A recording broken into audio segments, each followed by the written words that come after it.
संभाजी महाराज जब दक्षिण भारत में मुगलों के खिलाफ गुप्त योजना बना रहे थे, तभी एक अप्रत्याशित घटना हुई। उनके ही रिश्तेदार गणोजी शिर्के, जिन्होंने मराठा साम्राज्य से गद्दारी कर दी थी, ने उनकी गुप्त गतिविधियों की सूचना मुगलों को दे दी। यह विश्वासघात मराठाओं के इतिहास का सबसे बड़ा काला अध्याय बन गया। फरवरी 1679 में संभाजी महाराज अपने साथी कवि कलश के साथ संगमेश्वर में एक रणनीति बना रहे थे। तभी मुगलों की विशाल सेना ने उन पर अचानक हमला कर दिया। यह सेना मकरंद पांड्रे और मुफर्रख खान की अगुवाई में आई थी। मराठा सैनिकों ने वीरता से मुकाबला किया, लेकिन वे संख्या में बहुत कम थे। अंततः संभाजी महाराज और कवि कलश को बंदी बना लिया गया। संभाजी महाराज को लोहे की जंजीरों में बांधकर औरंगजेब के सामने पेश किया गया। दरबार में चारों ओर सन्नाटा था, क्योंकि सब जानते थे कि यह वही मराठा शेर है जिसने मुगलों को कई वर्षों तक कड़ी शिकस्त दी थी। औरंगजेब को लगा कि अब संभाजी महाराज डरकर उसकी बात मान लेंगे, लेकिन हुआ इसके ठीक विपरीत। इसके बाद संभाजी महाराज को 40 दिनों तक भयंकर यातनाएं दी गईं। औरंगजेब का मकसद था कि उन्हें इतना यातना दी जाए कि वे खुद हार मान लें, लेकिन संभाजी महाराज अंत तक अडिग रहे। लोहे के गर्म सरियों से उनके शरीर को दागा गया। उनकी आंखें निकालने की कोशिश की गई। उनकी जीभ काट दी गई ताकि वे अपने लोगों को प्रेरित न कर सकें। उनकी उंगलियां और नाखून तोड़ दिए गए। उनकी चमड़ी जिंदा उतार दी गई। इतनी भयानक यातनाओं के बावजूद संभाजी महाराज ने एक बार भी औरंगजेब के सामने घुटने नहीं टेके। उनका हर दर्द मराठाओं की स्वतंत्रता के लिए बलिदान बनता चला गया। आखिरकार जब औरंगजेब को लगा कि वह संभाजी महाराज को तोड़ नहीं सकता, तो उन्हें मौत की सजा सुना दी। उनके सिर को धड़ से अलग कर दिया गया और उनके शरीर के टुकड़े टुकड़े कर दिए गए। औरंगजेब ने इन टुकड़ों को पूरे राज्य में घुमाने का आदेश दिया ताकि मराठा डर जाए, लेकिन उसका यह निर्णय उसके लिए ही घातक साबित हुआ। संभाजी महाराज की क्रूर हत्या के बाद पूरे मराठा साम्राज्य में भीषण आक्रोश फैल गया। मुगलों को लगा था कि उनकी यह बर्बरता मराठाओं के दिलों में डर भर देगी, लेकिन हुआ इसके बिल्कुल विपरीत। मराठाओं के लिए यह युद्ध अब केवल सत्ता का संघर्ष नहीं रहा, बल्कि यह अपमान का बदला और अपने धर्म, संस्कृति एवं स्वतंत्रता की रक्षा का युद्ध बन गया। हर मराठा योद्धा ने कसम खाई कि वे मुगलों से अपने राजा की शहादत का प्रतिशोध लेंगे और उनकी सत्ता को पूरी तरह समाप्त कर देंगे। संभाजी महाराज के बाद उनके छोटे भाई राजा राम महाराज ने नेतृत्व संभाला। हालांकि स्थिति अत्यंत विकट थी। मुगल सेना पूरे महाराष्ट्र पर कब्जा करने के लिए आगे बढ़ रही थी और कई महत्वपूर्ण किले उनके नियंत्रण में आ गए थे। लेकिन राजा राम महाराज ने अपने पूर्वजों की परंपरा को जीवित रखते हुए गुरिल्ला युद्ध नीति अपनाई, जिससे मुगलों को भारी नुकसान उठाना पड़ा। संभाजी महाराज की मृत्यु के बाद मुगलों ने कई मराठा किलों पर कब्जा कर लिया था, लेकिन मराठाओं ने एक एक कर इन किलों को वापस लेना शुरू किया। सिंहगढ़, राजगढ़, प्रतापगढ़ जैसे महत्वपूर्ण किलों को मराठाओं ने फिर से जीत लिया। महाराष्ट्र, कर्नाटक और दक्कन क्षेत्र में मुगलों को बार बार हार का सामना करना पड़ा। मराठा सेना ने मुगलों के सबसे बड़े ठिकानों पर हमला किया और उनकी सैन्य चौकियों को नष्ट कर दिया। अब युद्ध का संतुलन पूरी तरह बदल चुका था। जहां एक समय मुगल मराठाओं को कुचलने के लिए आगे बढ़ रहे थे, वहीं अब वे अपनी रक्षा करने में असमर्थ हो गए थे। मराठाओं के इन निरंतर हमलों ने औरंगजेब को हिलाकर रख दिया।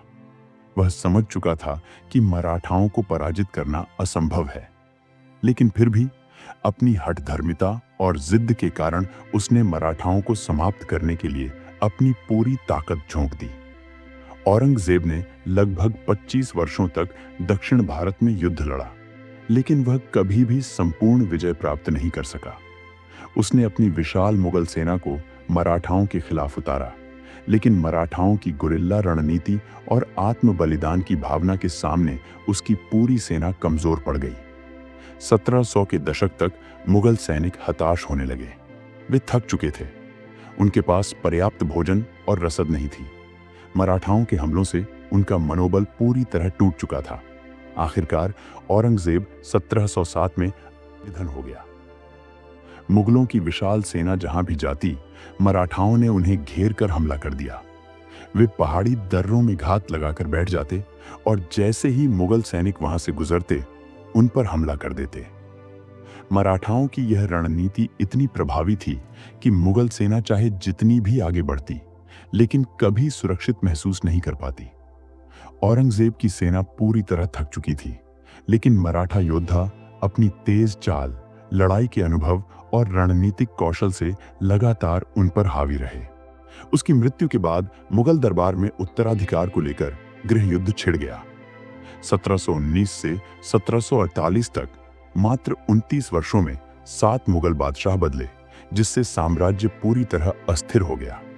कमजोर शासकों की वजह से प्रशासनिक व्यवस्था बिखर गई और मुगलों का प्रभाव लगातार घटता चला गया। औरंगजेब की नीतियों ने पहले ही मराठों, राजपूतों, जाटों, सिखों और बंगाल के नवाबों को नाराज कर दिया था। उसकी मृत्यु के बाद ये सभी शक्तियां स्वतंत्र हो गईं और उन्होंने अपने अपने क्षेत्रों पर नियंत्रण स्थापित कर लिया। मराठों ने धीरे धीरे दिल्ली तक अपना प्रभाव बढ़ा लिया। सिखों ने पंजाब में सत्ता स्थापित की, राजपूतों ने अपने किले वापस ले लिए और बंगाल, अवध तथा हैदराबाद में स्वतंत्र नवाब बन गए। मुगल शासन का एक और महत्वपूर्ण पहलू उसकी आर्थिक स्थिति थी, जो औरंगजेब के लंबे दक्षिणी अभियानों के कारण पूरी तरह कमजोर हो गई थी। उसने लगातार 27 वर्षों तक दक्षिण भारत में युद्ध लड़े, जिससे मुगल खजाना पूरी तरह खाली हो गया। व्यापार और कर संग्रह प्रभावित हुआ, जिससे मुगल दरबार की आय तेजी से घटने लगी।